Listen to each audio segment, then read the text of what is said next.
რა სიტყვით? კრემიანი დონატები ხომ არ მოგომზადებინა? ან გულწრფელი ვიქნები და გეტყვით, რომ დონატების გამოცხობა არის ჩემთვის ერთ-ერთი მთავარი გამოწვევა. ამის ძირითადი მიზეზი არის ის, რომ რატომღაც საფუვრის მეშინია. შეიძლება ახლა გაგეცინოთ, საფუვრის როგორ უნდა ეშინოდეს ადამიანსო, მაგრამ ასეა. რატომღაც ყოველთვის ვუფრთხი საფუარს, ვცდილობ რომ ნაკლები გამოვიყენო და გარკვეულ შემთხვევებში ეს სამწუხაროდ ძალიან ცუდად მთავრდება. ასე მემართება ყველა ჯერზე, როდესაც ვცდილობ რომ გამოვაცხო დონატები. იმიტომ რომ ყოველთვის ვაკლებ საფუარს.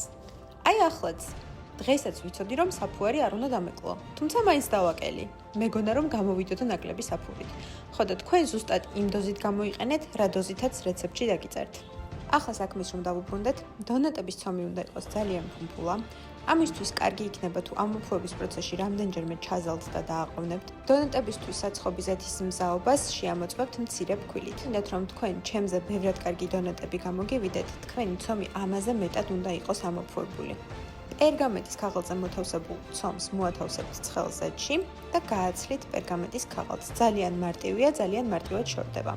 როგორც კი ერთი მხარე შეიფერება, გადმოაბრუნეთ მეორე მხარეს. იგი იქნება თუ ამას რამდენჯერმე გაიმეორებთ.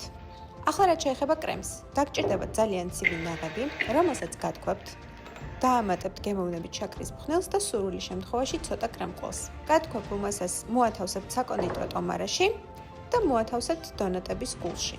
მე დონატების ნაწილი ამოვავლეს შაქარში, მეორე ნაწილს კი მოვაყარე შაქრის ფხვნილი. გემრიელად მიირთვით!